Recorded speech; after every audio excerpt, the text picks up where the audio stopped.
আমাদের দাবি যে কোনো চুক্তি যার সাথেই করা হোক এটা পার্লামেন্টে পেশ করা হোক, পার্লামেন্টে আলোচনা হোক। তাহলে এই যে গোপন চুক্তি নিয়ে যে গোপন ফুসফাস এবং গোপন চুক্তি নিয়ে যে নানান কথাবার্তা বলা হয় না, এত বছর ধরে 55 বছর হবে আইন মন্ত্রণালয়ের ভেটিং, উপদেষ্টা পরিষদ আলোচনা, তারপরে এই ধরনের চুক্তি স্বাক্ষর হবে। সুতরাং এই যে উনি যে কথাটা বললেন এটা বিশ্বাস করার মতো নয়, বিশ্বাসযোগ্য নয়। তার অনেক কথা আছে যেটা বিশ্বাসযোগ্য নয়, এটা একটা কথা বললাম আর কি, একেবারেই বিশ্বাসযোগ্য নয়। ধন্যবাদ আপনাকে। জনাব গোলাম মাওলা রনি, আপনার কাছে একটু আসতে চাই, এটা কি আসলে তিনি কেন দায় এড়াতে চাচ্ছেন? প্রথমত জনাব আসিফ নজরুল ঢাকা বিশ্ববিদ্যালয় আইন বিভাগের শিক্ষক, আমি ওই বিভাগের একজন তার অনুজ। তো তিনি পুরো সময়টিতে দাপিয়ে বেরিয়েছেন এত শক্তিমত্তা নিয়ে, এত স্মার্টলি। আমি শুধু অবাক বিস্ময়ে তাকিয়ে দেখতাম যে আমার মন্ত্রণালয়ের আমার বড় ভাই আজ এত ভালো আছে। যেটা আবু আলম শহীদ খান সাহেব যেটা বললেন যে তিনি ছিলেন ডিফ্যাক্টো প্রধান উপদেষ্টা, যে ডক্টর মোহাম্মদ ইউনূস অসুস্থ হয়ে যাক এবং ওই জায়গাতে আসিফ নজরুল সাহেব বসুক। কিন্তু আমার তার কাছে আমার কোনো প্রয়োজন নেই, কিন্তু আমার ভালো লাগতো। রেজওয়ানা ছিলেন, আদিলুর রহমান সাহেব ছিলেন, পুরো আমাদের ল ডিপার্টমেন্টেরই সেখানে একটা জয় জয়কার ছিল। তারপরে তিনি কখনোই যেটা বললেন যে তাকে জিজ্ঞাসা করা হতো না। তো যখন কোনো একটা পরিষদে কাউকে নেগলেক্ট করা হয়, তার কতগুলো বডি ল্যাঙ্গুয়েজ ফুটে ওঠে, তার চেহারা খারাপ হয়ে যায়, আনমনা হয়ে যায়, আকাশের দিকে তাকিয়ে বাতাসের সঙ্গে কথা বলে। যে কোনো লোকই, আপনি একজন সচিব হন, তো তার মন্ত্রীর সাথে যদি সচিবের উনি ভালো বলতে পারবেন, ভালো সম্পর্ক না থাকে, তাহলে তার অ্যাটিটিউড ভালো হয় না, দেখেই বোঝা যায় যে সে ভালো নেই। কিন্তু জনাব স্যার আসিফ নজরুল, তাকে দেখে আমাদের কখনোই মনে হয়নি যে তিনি মন্দ আছেন। একটা মানুষের মনে শান্তি না থাকলে সে যেতে ইচ্ছা করে না। তারপর উনি আবার খেলেছেন না, হাফ প্যান্ট পরে বাচ্চাদের সাথে যে যারা আছে ওদের সঙ্গে সে প্রীতি ফুটবল ম্যাচ খেলেছেন। খেলাধুলা হলো এরকম একটা মানে জিনিস, মানুষের আনন্দ ফুর্তির এক্সট্রিম পর্যায়ে যদি থাকেন তাহলে মানুষ খেলতে চায়, এনিথিং। সে শিশুর সঙ্গে খেলে, যে কোনো লোকের সঙ্গে খেলে। ফলে ওনার ওই সরকারের যে পুরো সময়টিতে তিনি আনন্দে ছিলেন, ভালো ছিলেন এবং গুরুত্বপূর্ণ জায়গাতে ছিলেন, এটা ওনার এই বডি ল্যাঙ্গুয়েজ এবং কর্মকাণ্ডে বোঝা যায়। This is one. Second thing হলো যে আবু আলম শহীদ খান সাহেব যেটা বললেন সেটার সঙ্গে আরেকটু যোগ করি। উনি যেটা বলে ফেলছেন যে ভেটিং হয়, আইনের ছাত্র হিসেবে, একজন মেম্বার অফ পার্লামেন্ট হিসেবে আমি এটা জানি। কিন্তু তার চেয়ে বড় একটা ব্যাপার হলো যে খলিলুর রহমান অত্যন্ত জামাতের আমির, হ্যাঁ, জামাতের সভাপতি অস্বীকার করেছেন যদিও, কিন্তু তিনি সেটা বলেছেন এবং পাবলিকলি। তো যেখানে রাজনৈতিক দলের নেতৃবৃন্দের সঙ্গে আলাপ আলোচনা হয়েছে, সেখানে আসিফ নজরুল সাহেবের মতো একজন লোকের সঙ্গে আলোচনা হয়নি, এটা আমার কাছে মনে হয় যে একটা তেলাপোকা আছে, সেও বিশ্বাস করবে না। বলে দেখেন, একটা তেলাপোকার কাছে গিয়ে জিজ্ঞেস করে দেখেন, ও আত্মহত্যা করবে, মরে যাওয়ার সঙ্গে সঙ্গে। আমার কাছে মনে হয় কি জানেন, যে মানুষের অনেক জ্ঞান, অনেক লেখাপড়া আছে, কিন্তু জীবনের একটা পর্যায়ে যখন মানুষ ভুল করে ফেলে, মানুষের ভিতরে যখন অনুশোচনা জাগ্রত হয় এবং মানুষের মধ্যে যখন আতঙ্ক বিরাজ করে তার অতীত কর্মকাণ্ডের জন্য, তখন সে না চাইলেও অনেক কিছু তার মুখ দিয়ে বের হয়। মানে এই অনুশোচনা থেকে কি তিনি এখন এমন কথা বলছেন? অনুশোচনা, আতঙ্ক, ভয় সব মিলিয়ে ডক্টর মোহাম্মদ ইউনূসের যারা উপদেষ্টা আছেন, হয়তো তারা কেউ খারাপ না, কিন্তু এখন তাদেরকে নিয়ে যে ধরনের আলোচনা হচ্ছে, একে গ্রেপ্তার করো, ওকে বিদেশে যে পাঠানো হবে না, ওকে ডলা দাও, ওকে মারো, ওর উপর মব করো, ও মবের সম্রাট ছিল, তাদেরকে নিয়ে যে অপপ্রচারগুলো হচ্ছে, প্রত্যেকটা লোকের ঘুম হারাম হয়ে গেছে। তো তারা সুস্থ নাই, কেউ হয়তো বডিগার্ড নিয়ে চলছে, কেউ ঘর থেকে বেরোচ্ছে না, কেউ হয়তো স্ত্রীর কাছে বকাঝকা খাচ্ছে যে কী দরকার ছিল এই সমস্ত কাজকর্ম করার। ফলে এই যে তাদের যে অবস্থানটি, এটাকে যুক্তিযুক্ত করার জন্য, পাবলিক সেন্টিমেন্ট তাদের পক্ষে নেওয়ার জন্য তারা যে কাজ করছে, দুর্ভাগ্যজনক হলেও সত্যি, মানুষের দুঃসময় কেউ মানুষের পাশে থাকে না। এখন আসিফ নজরুল সাহেবরা যত কথাই বলেন না কেন, তাদের জনপ্রিয়তা কমবে আর মানুষের রাগ বাড়বে, ক্রোধ বাড়বে। জনাব গোলাম মাওলা রনি, আরেকটি বিষয় আপনার কাছ থেকে জানতে চাই। আপনি যেটা বলছেন যে মানুষ আতঙ্কে থাকলে অথবা জীবনে কোনো খারাপ একটি পর্যায়ে চলে গেলে তার ভেতরে অনুশোচনা তৈরি হয়, মানে তিনি আতঙ্কগ্রস্ত কেন হবেন? তাকে তো অনেকে বলতো যে মব বাহিনীর সেনাপতি, মবের ভয় কেন পাবেন? এখন ধরেন এই ভদ্রলোক, উনি জেলখানায় কেন গেলেন? আমি তো একজন মানে ক্রিমিনাল আইনের একজন ছাত্র, ক্রিমিনোলজির একজন ছাত্র, আমি তো কোনো আইনের কোনো ব্যাখ্যা দেখতে পাই না। তা ওনার জায়গাতে যদি ধরেন এখন কিন্তু তারা প্রতিশোধ নেয় পথে ঘাটে মাঠে সব জায়গাতে। এই যে দেখেন এত কিছুর পর 111 লোকজনদেরকে ধরে এখন পলিটিশিয়ানরা কীভাবে ছেঁচা দিচ্ছে, কীভাবে ডলা দিচ্ছে। এই বড় বড় জেনারেল, এই বাংলাদেশের মাসুদউদ্দিন চৌধুরী, মামুন খালিদ, এদেরকে ধরা হবে, এদেরকে ডিম মারা হবে, এদেরকে হাত করা পরানো হবে। আমরা আজ থেকে 6 মাস আগে কল্পনা করতে পারিনি, কিন্তু এই পলিটিশিয়ানরা সেই কাজগুলো করছে। এই 71-এর রাজাকার আলবদর এদেরকে যেভাবে ফাঁসিতে টানানো হয়েছে, যেভাবে আওয়ামী লীগ সরকার ক্ষমতা আসার পর তাদের জীবন তামা করে দেওয়া হয়েছে, এটা ওরা কোনোদিন কল্পনা করেনি। ফলে এই যে আসিফ নজরুল, ডক্টর মোহাম্মদ ইউনূস, এদের দ্বারা যে সকল পলিটিক্যাল লোকজন ক্ষতিগ্রস্ত হয়েছেন, হাজার হাজার নয় লাখ লাখ মানুষ ক্ষতিগ্রস্ত জি, হয়েছেন। আসিফ নজরুলের বিরুদ্ধে এখন কেন এমন অভিযোগ উঠছে যে তিনি জুলাই আন্দোলনের সাথে বেইমানি করেছেন? বিভিন্ন রাজনৈতিক দলের সদস্যরা এমন কথা বলছেন, রাজনৈতিক ব্যক্তিরা। মানে উনি হয় কি, যে বললাম না ওনার এখন দুঃসময়, উনি তো জুলাই আন্দোলনের একজন প্রমোটার। এখন যখন তিনি ক্ষমতা পেয়েছেন, সবাই আশা করেছিলেন যে আমাদেরকে একটু ডাকবে। ওনার সাথে তো উনি যেহেতু মিডিয়ার লোক, আমাদের সবার সাথে একটা ভালো সম্পর্ক, তো উনি সবার সঙ্গে বন্ধুত্ব সম্পূর্ণ সম্পর্ক রাখবেন, কথাবার্তা বলবেন, পরামর্শ করবেন। কিন্তু তিনি ক্ষমতা লাভের পর তিনি একেবারে এমন অবস্থা হয়ে গেছেন, আকাশের চাঁদ হয়ে গেছেন। আমাকে শুধু দেখা যাবে, ছোঁয়া যাবে না। আমাকে দূর থেকে আমাকে নিয়ে কবিতা লেখা যাবে, কিন্তু আমার ধারে কাছে আসা যাবে না। ওনার একান্ত আপনজন যারা লোকজন আছেন, অনেকে আমাকে অভিযোগ করেছেন যে ওনার সঙ্গে কথা বলতে গিয়ে, ওনার সঙ্গে দেখা করতে গিয়ে বহু মানুষ বেইজ্জতির শিকার হয়েছেন। ওনার কাছ থেকে খুব ভালো ব্যবহার পেয়েছেন ওনার আপনজনেরা, আমি এরকম কোনো রিপোর্ট শুনিনি। তো এর ফলে কি হলো যে তার যে ইনার সার্কেল, সেই ইনার সার্কেলে সে অনেক শত্রু তৈরি করে ফেলেছে। বাস্তবতা হলো যে যারা মব করেছে বা তিনি যাদের খুব প্রিয় ভাজন ছিলেন, তারা এখনও পলিটিক্সের মাঠে আছে, এনসিপির যারা লোকজন আছে, তিনি নেই। তো ওই সময়টাতে দেখা গেল যে ডক্টর মোহাম্মদ ইউনূস বা ডক্টর আসিফ নজরুল, তাদেরকে যারা নিয়োগ দিয়েছেন সেই ছাত্র নেতারা, এখন নাহিদ যখন ক্যাবিনেটে ছিল তখন হয়তো নাহিদের সঙ্গে তার খুব ভালো সম্পর্ক ছিল। নাহিদ যখন ক্যাবিনেটের বাইরে চলে গেছে, কোনো কারণে নাহিদ নাসিরউদ্দিন পাটোয়ারির সঙ্গে তার সম্পর্কটা ওইভাবে আগের মতো হয়নি। এখন তো তারা প্রতিশোধ নেবে, এখন তো তারা উল্টো কথাবার্তা বলবে যে তুমি আমাদের ঢোল খেয়েছো, ঢোল বাজিয়েছো, আমাদের ঘোল খেয়েছো, তারপরে একেবারে আমাদের উপর এখন ছড়ি ঘুরিয়ে তুমি সাধু সাজার চেষ্টা করছো, দাঁড়াও, তোমার একদিন কি আমার একদিন। এটাই হলো রাজনীতির নিয়তি। জি, ধন্যবাদ আপনাকে। জনাব আবু আলম মোহাম্মদ শহীদ খান, আপনার কাছে আরও একবার আসতে চাই। আসিফ নজরুলের আরেকটি বক্তব্য আপনার কাছ থেকে একটু জানতে চাই, বুঝতে চাই। তিনি বলেছিলেন যে মিন্টু রোডের বাসায় তাকে স্নাইপারের কথা কিন্তু বলছেন, যে স্নাইপার সদস্যরা তাকে মেরে ফেলতে পারে, এমন একটু হুমকি তাকে দেওয়া হয়েছিল ইউনিভার্সিটির ক্যাম্পাসের। জি, এটি আসলে তখন না বলে এখন কেন তিনি বলছেন এই কথা? এখন কেন বলছেন ওটা তো ওনাকে জিজ্ঞাসা করা উচিত ছিল, কাদের করলেন সেটা তো জিজ্ঞাসা করেনি। এবং মানে যে স্টোরি লাইনটা যদি দেখি, ওইটাও আবার ওই যে বিশ্বাস করতে কষ্ট হয় যে একজন সাদা পোশাকধারী সম্ভবত সামরিক বাহিনীর কোনো লোক তাকে তার বাসায় দেখা করলো ওই আন্দোলনের সময়, এবং সেই সময় তাকে বলল যে আপনি একটু সাবধানে থাকবেন, আপনার পিছনে স্নাইপার লাগিয়ে দেওয়া হয়েছে। এবং বাসায় না থাকারও বাসায় না থাকার জন্য বলছেন, এবং তিনি অন্য বাসায় ছিলেন, যে কোথায় ছিলেন সেটা তিনি বলেন নেই, তাকে বিব্রত করতে চান না, হয়তো ইউনিভার্সিটি ক্যাম্পাসে ছিলেন। তো এইটা বিশ্বাস করা খুব কঠিন। এবং স্নাইপার বা police, DB, CID, RAB, DGFI, মানে যা রাষ্ট্রের যে সমস্ত বাহিনী আছে, গোয়েন্দা বাহিনীগুলো আছে, তাদের তো কাজই হচ্ছে যে কোনো একটা আন্দোলন সরকারের বিরুদ্ধে গেলে তখন সেই আন্দোলনের বিষয়ে সরকারকে সহযোগিতা করা, সরকারের নির্দেশ পালন করা, সরকার বিরোধীদেরকে সরকারের নির্দেশ অনুসারে কাজ করা, এবং সরকার বিরোধী শক্তিকে নিউট্রালাইজ করার চেষ্টা করা। সেটা গণতান্ত্রিক কি অগণতান্ত্রিক, স্বৈর কি ফ্যাসিস্ট, সেটা আলোচনার বিষয়, একটা আলোচনা, বাট এটা তারা করবে। তো সুতরাং উনি এই গল্পটা বললেন, এখন আগেই বলা উচিত ছিল। এই গল্পটা উনি সেই সময় যখন ওপেন হলেন তখনই বলে ফেলতে পারতেন, আমাকেও এটা বলা হয়েছিল। এটা তো আমাদের ব্রিগেডিয়ার সাহেব তো বলেছেন, তিনিও বলেছেন যে জাহাঙ্গীর গেট থেকে তিনি যখন হাঁটতে হাঁটতে মহাখালী রেল ক্রসিংয়ের দিকে যাচ্ছিলেন, তখন তার সেনাবাহিনীর লোকেরা, সাদা পোশাকে যারা ছিল, তারা বলেছে ওদিকে স্নাইপার আছে, ওদিকে যাওয়াটা আপনার ঠিক হবে না।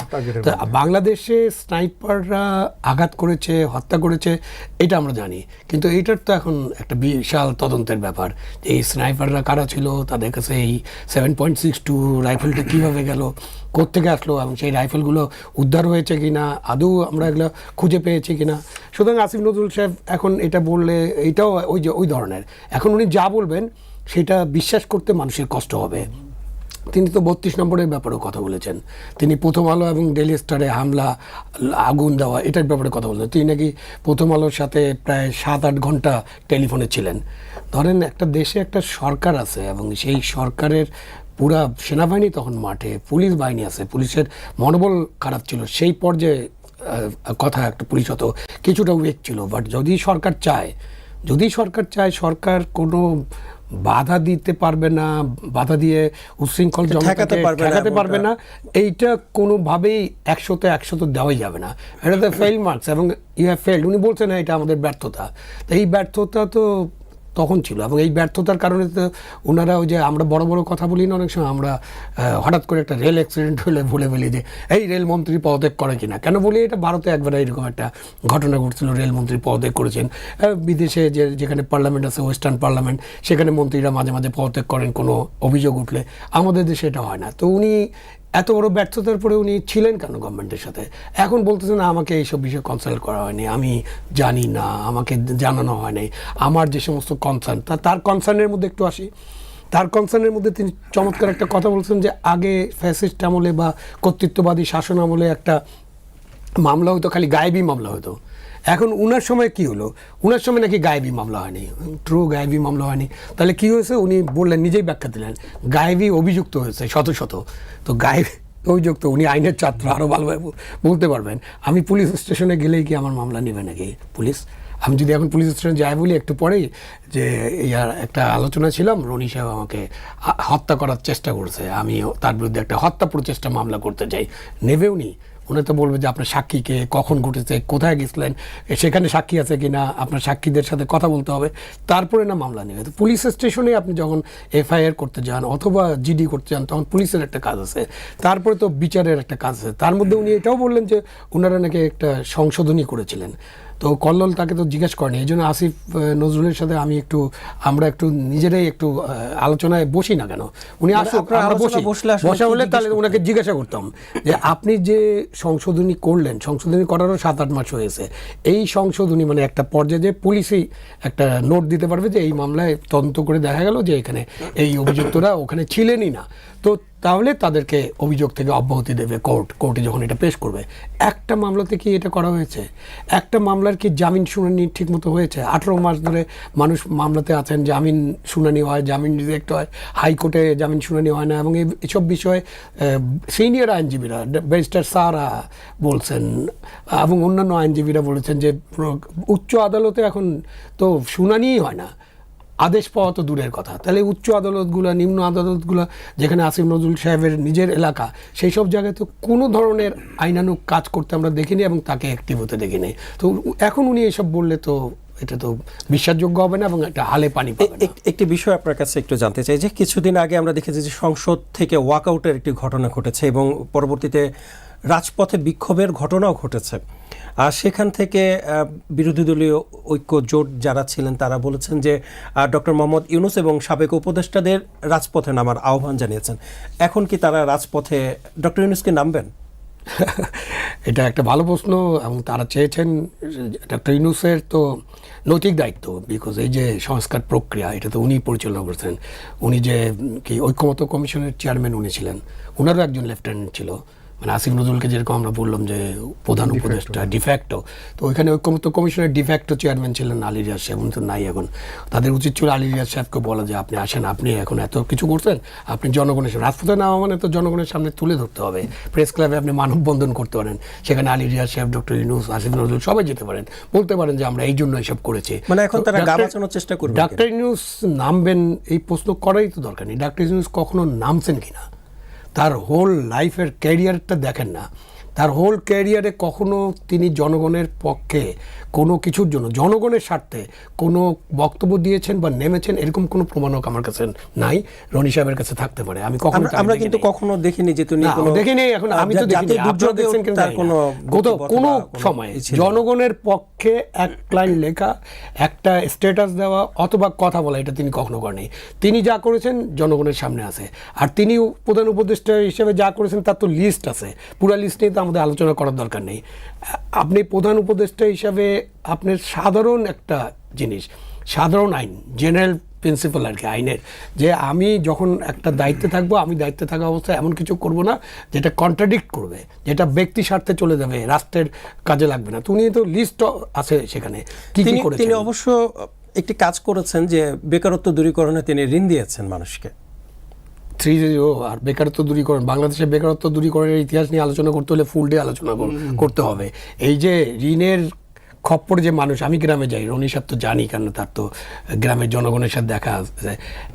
গ্রামের মানুষরা এখন এই যে কি মাইক্রো ক্রেডিট, এই মাইক্রো ক্রেডিট জালের মধ্যে কীভাবে আবদ্ধ, আপনারা যদি একটু গভীর বিশ্লেষণ করতে চান, আপনারা যদি স্টাডি করতে চান অথবা নিউজ করতে চান, যান।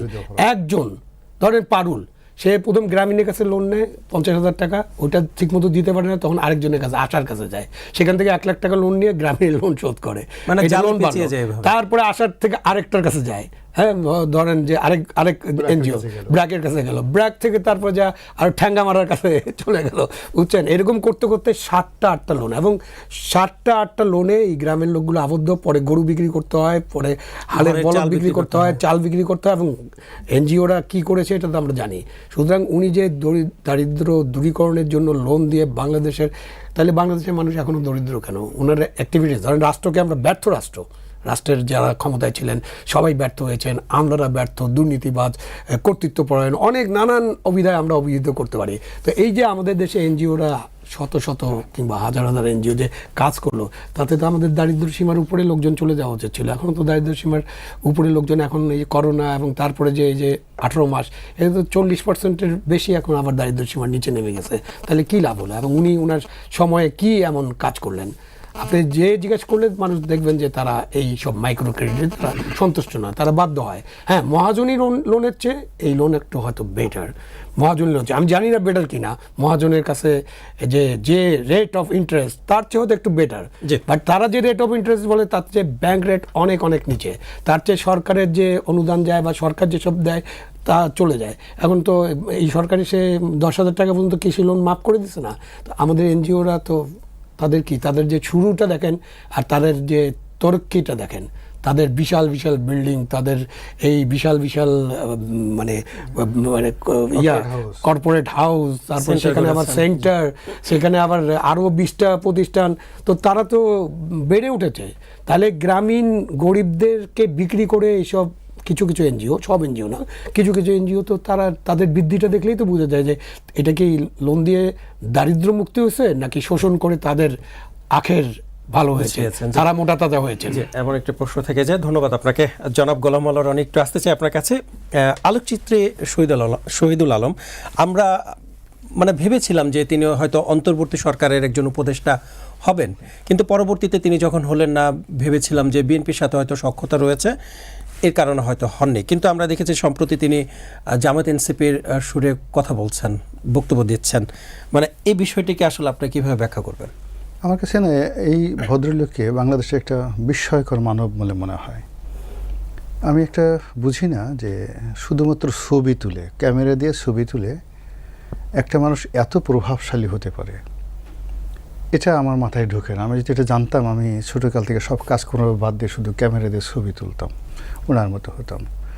তারপরে ওনার গাড়ি ঠাড়িতে চড়ে না, কেমন যেন অদ্ভুত পোশাক পরে, অদ্ভুত ভাষায় কথা বলে, আবার সাইকেলে করে ঘোরাফেরা করে। কিন্তু এই যে সাইকেলে চড়ে, আমরা এত দামি দামি গাড়িতে চড়ি, আমাদেরকে কেউ ডাকে না, কিন্তু তাকে সবাই ডাকে। আমার কাছে মনে হয় লোকটা কোনো জাদুটোনা জানে, তার ভিতরে নিঃসন্দেহে কোনো মন্ত্র, তান্ত্রিকতা, এই জিনিসগুলো তার ভিতরে আছে। আদারওয়াইজ এত ম্যাগনেটিক পাওয়ার কেন, সবাই কেন তাকে নিয়ে টানাটানি করে? আমরা অনেক লোক যেটা শুনলাম যে ডক্টর মোহাম্মদ ইউনূস, সেই তার যে কিচেন ক্যাবিনেট ছিল, বা তিনি যাদেরকে খুব একটা অনুনয় বিনয় করে রিকোয়েস্ট করেছেন যে আপনি আসেন, তার মধ্যে উনি ছিলেন, শহীদুল আলম সাহেব ছিলেন, যাকে উপদেষ্টা হওয়ার জন্য বলা হয়েছিল, কিন্তু তিনি উপদেষ্টা হননি। কিন্তু উপদেষ্টা না হওয়ার সত্ত্বেও ডক্টর ইউনূসের প্রতি যদি কারো প্রভাব থেকে থাকে, তাহলে প্রথম আলোর মতিউর রহমান, তারপরে মাহফুজ আনাম, ডেইলি স্টারের, এদের সমপর্যায়ের বা এদের চেয়ে বেশি প্রভাব তার ছিল। যাই হোক, পরবর্তীতে আবার দেখলাম যে এই সরকার যখন ক্ষমতা এলো, ক্ষমতা আসার পরে হঠাৎ প্রধানমন্ত্রী তনয়া, সেই জাইমা রহমান, তার সঙ্গেও দেখলাম যে এই ভদ্রলোকের একটা নিদারুণ সম্পর্ক। মনে হচ্ছে জাইমা রহমানকে সেই ফটোগ্রাফি সম্পর্কে তিনি ধারণা দিচ্ছেন, অথবা এরকম একটা ভাবনা আছে মেন্টর হিসাবে। আবার এখন দেখা যাচ্ছে যে সেই বিএনপির বিরুদ্ধে যে সমস্ত লোকজন রাজপথে কথাবার্তা বলছে এবং জঘন্য কথাবার্তা বলছে, এবং যাদেরকে মনে করা হচ্ছে যে they are the part of the deep state, তারা ডিপ স্টেটের পার্ট, এবং সেখানে ওনাকে এই পাশে বসানো অন্যান্য লোকজনের চেহারা শুরু দেখে আমি আসলে মিলাতে পারছি না। কিন্তু তিনি বলেছেন যে তিনি কোনো দলের সাথে সম্পৃক্ত নয়, তিনি জনগণের সাথে সম্পৃক্ত, জনগণ যে দল করে মানে জনগণের দলের সাথে সম্পৃক্ত, এমন কথা তিনি বলেছেন। এটা তো আরও মারাত্মক।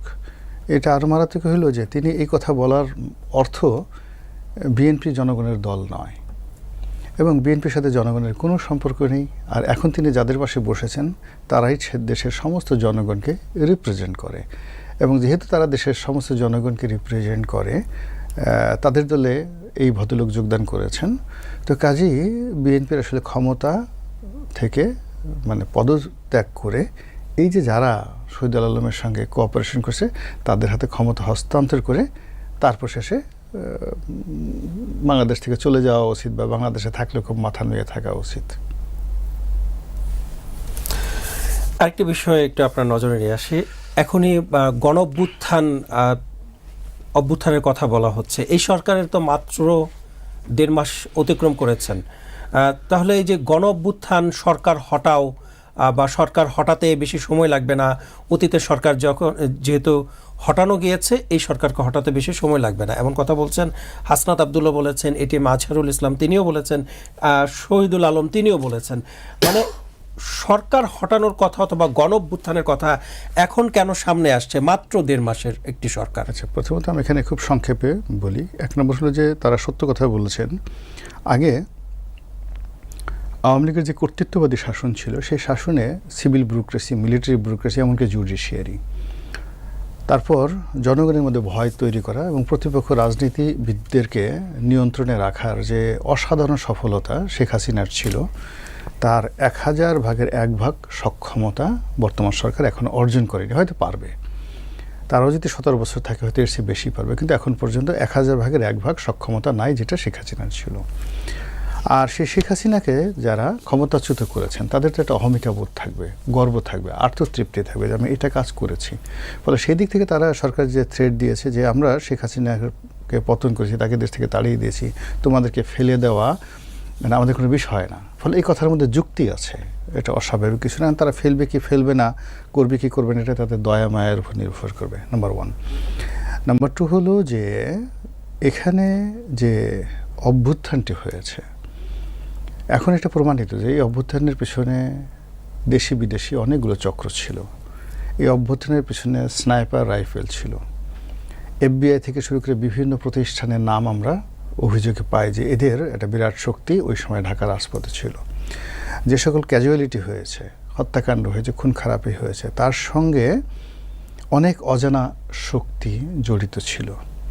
এর মধ্যে যদি বিদেশি রাষ্ট্রশক্তি থাকে কিংবা কোনো অর্গানাইজড ফোর্স থাকে, কোনো ট্রেন আপ মানে যাদেরকে আপনি গেরিলা ট্রেনিং দিয়েছেন, জঙ্গি ট্রেনিং দিয়েছেন, যুদ্ধ করার ট্রেনিং দিয়েছেন, তারা তো সেই অস্ত্র বা ট্রেনিং কোনোটাই জমা দেয়নি। তো সেটা তো এখন পর্যন্ত আছে।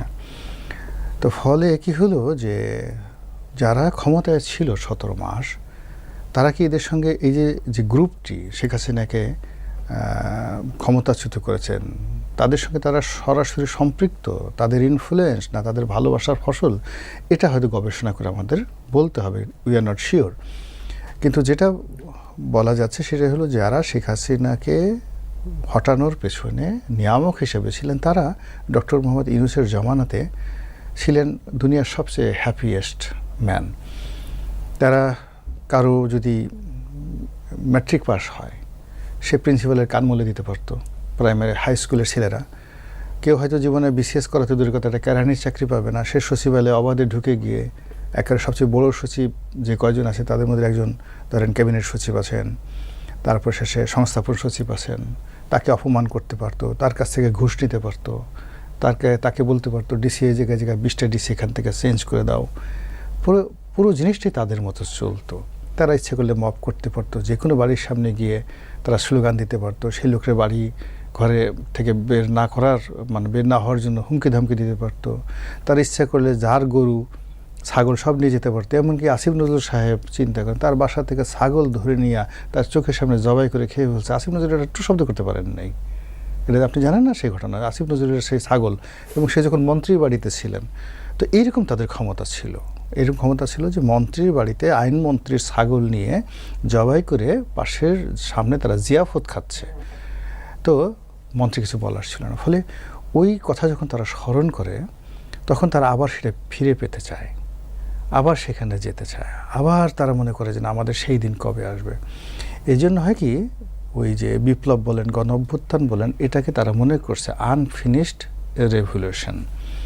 তো যতক্ষণ পর্যন্ত তাদের এই শক্তিমত্তাটা থাকবে, ইউনিটিটা থাকবে, তারা এই কথাগুলো বলতে থাকবে। দ্বিতীয়ত হলো, সরকার যদি এদের সমকক্ষ না হয়, এদের প্রতিপক্ষ না হয়, কিংবা এদেরকে যদি নিয়ন্ত্রণ করতে না পারে, তাহলে সরকারকে আসলে এদের তুচ্ছ-তাচ্ছিল্য ভোগ করতেই হবে। এবং এরা যেভাবে চাইবে ওইভাবেই সরকারকে চলতে হবে, যেভাবে ডক্টর ইউনূস চলেছেন। ডক্টর ইউনূসকে বলেছেন আপনি যমুনাতে বসে থাকেন, বসে থাকছে, আমরা আপনার বাসির সামনে এখন নাচানাচি করব, আপনি আমাদের ঠান্ডা পানি দেবেন, বিরিয়ানি পাঠাবেন, আমরা এখন এখান থেকে শাহবাগে যাব, ওই শাহবাগের সমস্ত আয়োজন প্রতিষ্ঠা করবে। তো এই কাজগুলো তো তারা করেছে। এখন সেম জিনিসটা তো তারা চিন্তা করবেন যে এখন যে প্রধানমন্ত্রী, তিনি তো এখনও ডক্টর মোহাম্মদ ইউনূসের মতো বিশ্ব এভাবে বিখ্যাত হয়ে ওঠেন নাই। তো ডক্টর ইউনূস যদি আমাদেরকে এত প্রিভিলেজ দেয়, আর এখন নতুন সরকার ক্ষমতা আসার সঙ্গে সঙ্গেই আমাদেরকে অস্বীকার করছে, জুলাই সনদ তারা পাশ করতে চাচ্ছে না, কথায় কথায় সংবিধানের কথা বলছে। এটা বলেন তো, আপনি যদি তাদের জায়গায় হতেন, আপনার ইজ্জতে লাগতো না? আপনি একটা ক্ষমতায় আনছেন, 17 মাস 18 মাস আপনি প্রচণ্ড প্রতাপে ক্ষমতায় চালিয়েছেন, আর সেখানে মাত্র 45 দিনের একটা সরকার আপনি 17 মাসের বা 18 মাসের যে সম্রাজ্ঞী বা যারা ওই সময় যারা কিং ছিলেন, কুইন ছিলেন, এখন আপনি তাদেরকে নাচেনার ভান করছেন। এটা হয় না। ফলে তারা যে কাজগুলো করছে, আমার কাছে মনে হচ্ছে এটা থেমে থাকবে। আমি আসবো আপনাকে এই বিষয় নিয়ে, আমি আপনার কাছে আরও একবার ফিরবো। জনাব আবু আলম মোহাম্মদ শহীদ খান, আপনার কাছে আমি আরও একবার ফিরতে চাই। আপনি কি মনে করেন যে 2/3 মেজরিটি একটি অভিশাপ? ঐকমত্য কমিশনের অন্যতম সদস্য বদিউল আলম মজুমদার তিনি বলেছেন যে 2/3 মেজরিটি একটি অভিশাপ। আসলে জনগণ ভোট দিয়ে তো 2/3 মেজরিটি দিয়েছে, সেটি কিভাবে অভিশাপ হয়?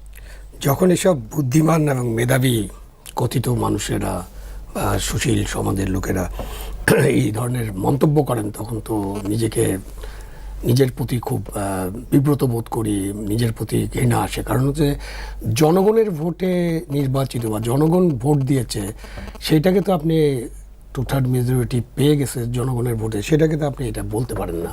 তাহলে জনগণকেই অবমাননা করা হয়। আমাদের দেশে উদাহরণ হিসাবে উনি বলেছেন যে আমাদের 72, তারপরে আমাদের 98, যে আরও দুই একবার যে 2001, এর উদাহরণে তিনি বলেছেন যে এই নিরঙ্কুশ সংখ্যাগরিষ্ঠতা পেলে একটা রাজনৈতিক দল, যে সরকার এবং তার দলের মধ্যে যে একটা পার্থক্য থাকা দরকার, ওটা ভুলে গিয়ে নানানভাবে কর্তৃত্ববাদী হয়ে যায়। এটা পৃথিবীর অনেক দেশে হয়েছে, আবার অনেক দেশে হয়নি। সুতরাং আমাদের জনগণের রায়ের প্রতি শ্রদ্ধা রাখতে হবে। এটাকে অযথা আমরা ব্রুট মেজরিটি, অশালীনভাবে আক্রমণ করা, এটা না করে বলতে হবে যে ঠিক আছে, আপনাদের কাছে তো জনগণ আপনাদেরকে নির্বাচিত করেছে, আপনাদের কিছু কমিটমেন্ট আছে, কমিটমেন্টগুলো ফুলফিল করেন। কিন্তু এইভাবে ঢালাওভাবে বলে দেওয়া, এবং তাহলে কি আমরা মানে ইচ্ছা করে জনগণকে বলবো যে না ভাই আপনি 2/3 মেজরিটি দিয়েন না, ওদেরকে এতটুকু আসনে দেন, তো সেটাই প্রচার করতেন। এবং আমরা অনেকের আবার শখ আছে যে একটা হ্যাং পার্লামেন্ট হয়ে যাক, তাহলে দেশে খুব সুবিধা হয়। তাহলে আমাদের যারা আমরা এইসব আলোচনা আসি এবং যারা উপদেষ্টা হওয়ার স্বপ্ন দেখেন, যারা সরকারের উপর প্রভাব বিস্তার করতে চান, তাদের একটু সুবিধা হয় যে হ্যাং পার্লামেন্ট, এদিকেও যাবে ওদিকেও যাবে, মানে দুই দিকেই যাওয়া আসার একটা সুযোগ থাকে। তো এইসব তো ওনাদের একটা প্ল্যান, এটা গেম প্ল্যানের অংশ হতে পারে, ডিজাইনের অংশ হতে পারে, মেটিকুলাস ডিজাইন হতে পারে, গ্র্যান্ড ডিজাইন হতে পারে, অংশ হতে পারে। সেই কারণে কিন্তু আমরা এখন এদেরকে নানান কথাবার্তা বলতে দেখছি। যে কারণে কিন্তু শহীদুল সাহেবও ওই যে এদিকেও যাচ্ছেন ওদিকেও যাচ্ছেন এবং মাঝখানে আবার এদের সাথে মিশে এইসব কথাবার্তা বলছেন, রাজপথে যাবেন। দেখেন আমাদের রাজনীতির ভাষা খুবই সুশীল ছিল সবসময়, এরকম বলবো না, বাট 5ই আগস্টের পর বা তার কয়েকদিন আগে থেকে আমাদের রাজনীতিতে যে আমরা ভাষায় যে অশালীন, অসভ্য এবং বর্বর, অসহিষ্ণু ভাষা দেখছি, এটা তো আমাদেরকে খেয়াল রাখতে হবে। এবং সেই ভাষা হয়তো ওনারা গুড ফিল করেন, এবং কেউ কেউ তো খুব পপুলারও হয়ে যান এরকম অশালীন ভাষা টাষা বলে, যে কারণে রাজনীতিতে এখন একটা অসহিষ্ণু ভাষার প্রয়োগ আমরা দেখতে আচ্ছা, পাচ্ছি। নামাই দিব, এটা করব। অসহিষ্ণু ভাষার কথা যেহেতু বলছেন, আমরা তো দেখেছি যে 24-এ যখন আন্দোলন করেছিল শিক্ষার্থীরা, তখন জনগণের অধিকার নিয়ে আন্দোলন করেছিল, আর তখন জনগণের ভাষায় কথা বলেছেন। এরপরে 5 আগস্টের পরে তাদের ভাষা কেন রাজনৈতিক হয়ে গেল? এটা তাদের উদ্দেশ্য যা ছিল তাই হয়েছে। সেই কারণে অনেক জনগণের অনেক অংশ বা অনেকেই মনে করেন যে তারা প্রতারিত হয়েছেন।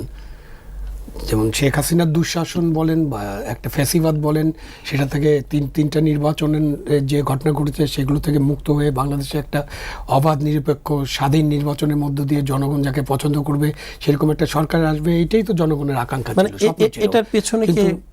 জি প্লিজ, শিওর প্লিজ। কিন্তু দেখা গেল যে তাদের যে উদ্দেশ্য, তাদের উদ্দেশ্য তো এক অভিন্ন ছিল। সুতরাং তারা তাদের ভাষায় কথা বলা শুরু করলো এবং তারা তাদের ভাষার প্রয়োগ শুরু করলো, যেটা রনি একটু আগে বললেন যে তারা তখন যা ইচ্ছা তাই করবে।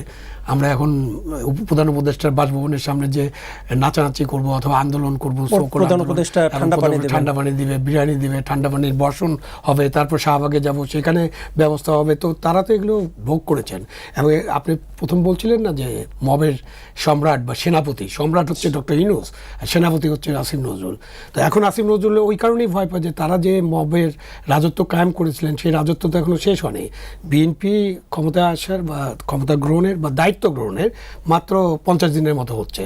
তার মধ্যে আমাদের একটা রমজান মাস গেছে, ঈদ গেছে, তাহলে ওখানে আপনি 30-35 বাদ দিলে অ্যাক্টিভলি বিএনপি যে সরকার পরিচালনা করছে এর বয়স হচ্ছে 15 দিনের মতো।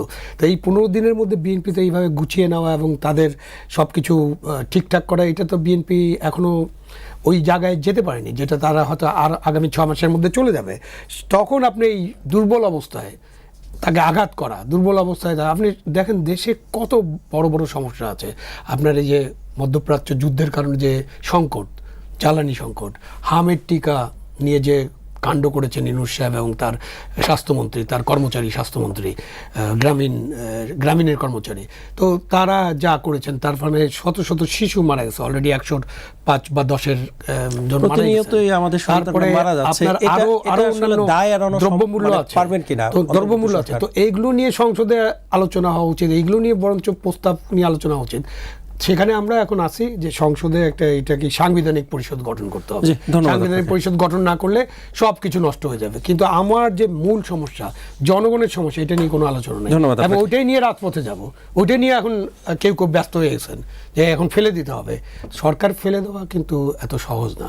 যারা সরকার ফেলে দিতে চান তাদের কাছে ক্ষমতা থাকতে পারে, অস্ত্র থাকতে পারে, অবৈধ অস্ত্র থাকতে পারে, তাদের পিছনে ডিপ স্টেট থাকতে পারে, তাদের পক্ষে বিদেশি শক্তি থাকতে পারে। বাট আপনি চাইলেন আর সরকার একটা ফেলে দিবেন, এইটা কিন্তু এত সহজ না।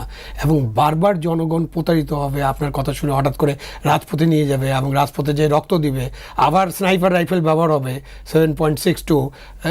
এইসবের যে প্ল্যান থাকতে পারে, বাট জিনিসটা অত সহজ না। মুখে বলা সহজ, বাট এত সহজ হবে না জিনিসটা। হ্যাঁ, দেশে আপনি বিশৃঙ্খলা করতে পারেন এবং তাতে জনগণ বিপদে পড়বে, জনগণ কষ্টে যাবে এবং সাধারণ জনগণের কষ্ট। এইসবের মধ্য দিয়ে তো আসলে সবচেয়ে বেশি ক্ষতিগ্রস্ত হয় আমাদের দেশের গরিব মানুষরা। মানে তাদের ডাকে কি ডক্টর ইউনূস এবং আসিফ নজরুলরা মাঠে নামবেন, রাস্তায় নামবেন? যদি রাস্তায় না নামেন, ব্যারিস্টার শাহরিয়ার কবির তিনি বলেছেন যে তারা রাস্তায় না নামলে তাদের গ্রেপ্তারের দাবি জানানোর জন্য তিনি রাস্তায় নামবেন। আচ্ছা, উনি নামতেই পারেন। উনি তো ব্যারিস্টার শাহরিয়ার কবির খুব নাম করা একজন টকশো তারকা এখন, এবং অনেক কথা বলেন। আবার একটা ভিডিও দেখতেছিলাম যে এইটা তো তুমি চাও বলে কি জানিয়ে দিলেন, একটা টাকা পয়সা এটাও দিচ্ছেন, আবার বেহস্তর টিকিট বিক্রি করার নামে ভোট চেয়েছেন।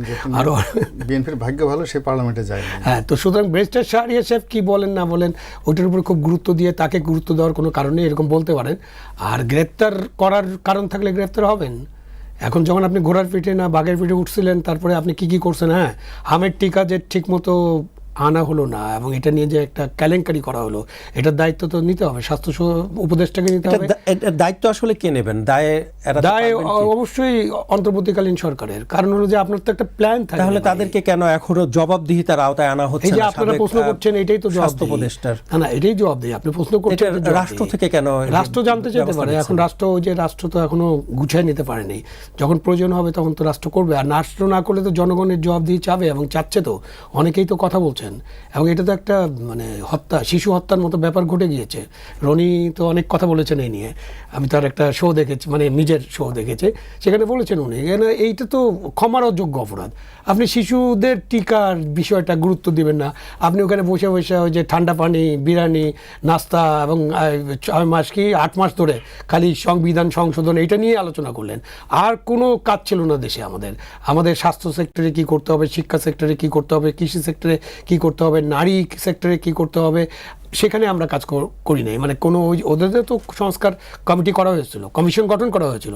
আপনি দেখেন কোনো কমিশনের কোনো সংস্কার প্রস্তাব নিয়ে কোনো আলোচনা নেই, কিছুই করেননি তারা। তাহলে তারা করলেনটা কি?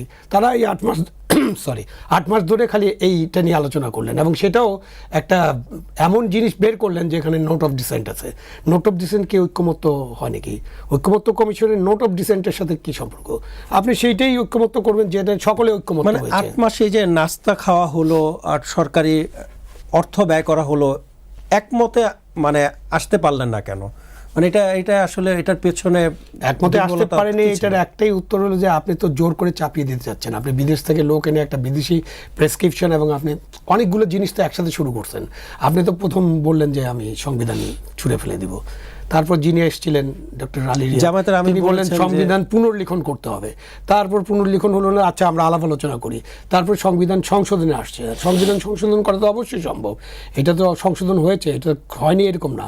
এটা কোরআন বাইবেল না বা কোনো পবিত্র ধর্মগ্রন্থ অনুযায়ী সংশোধন করা যাবে। 17 বার অলরেডি সংশোধন করেছি আমরা, হ্যাঁ, এখন আবার সংশোধন হবে, যেখানে যেখানে প্রয়োজন সংশোধন করবেন। কিন্তু প্রথম থেকেই অ্যাটিটিউডটাই আলাদা ছিল। প্রথম থেকেই অন্তর্বর্তীকালীন সরকার আরও দীর্ঘদিন থাকা, তার ডিজাইন প্ল্যান করা, এবং সেখানে সংবিধান ছুঁড়ে ফেলে দেওয়া, রাষ্ট্রপতিকে বাধ্য করা পদ থেকে অথবা অপসারণ করা, অথবা বঙ্গভবন তছনছ করে সেখান থেকে গ্রেপ্তার করা, নানান ডিজাইনে কাজ হয়েছে, নানান পদক্ষেপ নেওয়া হয়েছে। কিছু সাকসেসফুল হয়েছে, কিছু সাকসেসফুল হয়নি। ধন্যবাদ আপনাকে। জনাব গোলাম মোল্লা রনি, আসতে চাই আপনার কাছে। দেশে যখন নানা ধরনের সংকট চলছে, এই যে মধ্যপ্রাচ্যে একটি অস্থিরতার যার প্রভাব দেশে পড়ছে, জ্বালানি তেলের প্রতিনিয়ত আমরা দেখছি যে নানা ধরনের হাতাহাতির ঘটনা পর্যন্ত পেট্রোল পাম্পগুলোতে ঘটছে, হত্যাকাণ্ডের ঘটনা ঘটছে, হামের টিকা নিয়ে একটি শুরু হয়েছে, শিশুরা মারা যাচ্ছে। এত কিছু থাকার পরে এগুলো নিয়ে কেন সংসদ আলোচনা হচ্ছে না? আলোচনা হচ্ছে জুলাই সনদ, গণভোট, এগুলো নিয়ে কেন আসলে? এটা আমার কাছে নিজের কাছে খুব আশ্চর্য লাগে। আই ডোন্ট নো, এটা যারা আমার সাথে আরও ভালো এখানে আসলে মনোবিজ্ঞানী লাগবে। মানে এখন যারা মেম্বার অফ পার্লামেন্ট হয়েছেন, বাইরে যারা শীর্ষ রাজনীতিবিদ রয়েছেন, তাদের চিন্তা চেতনা কি? তারা কি এদেশের মাটি এবং মানুষের সঙ্গে তাদের কতটুকু সম্পর্ক রয়েছে? এদেশের মানুষের ব্যাপারে তাদের দায়িত্ববোধ, কর্তব্যবোধ, এটা তারা হৃদয়ে কিভাবে ধারণ করে, মস্তিষ্কে কিভাবে ধারণ করে?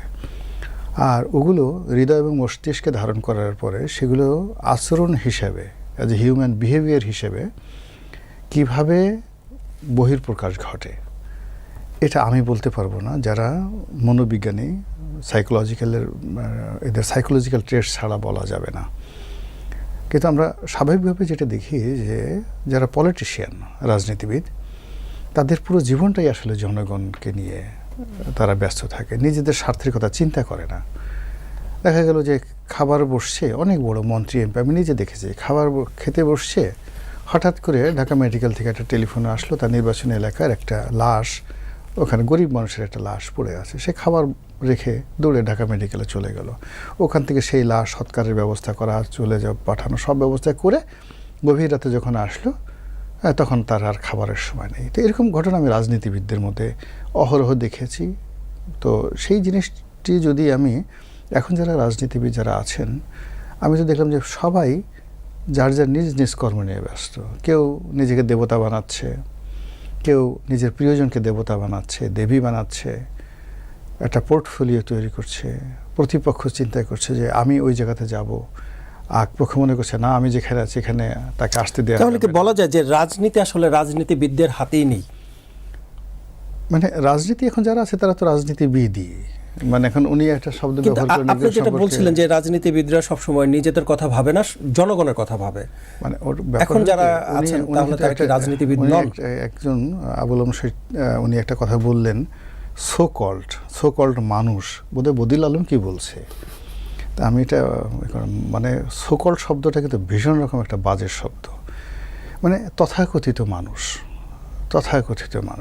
তাকে তার মানুষ বলে বিশ্বাস হয় না, যে একটা হিউম্যান বিহেভিয়ার এরকম হয় না। মানুষের মানবিক মূল্যবোধ থাকে, চিন্তা থাকে, চেতনা থাকে।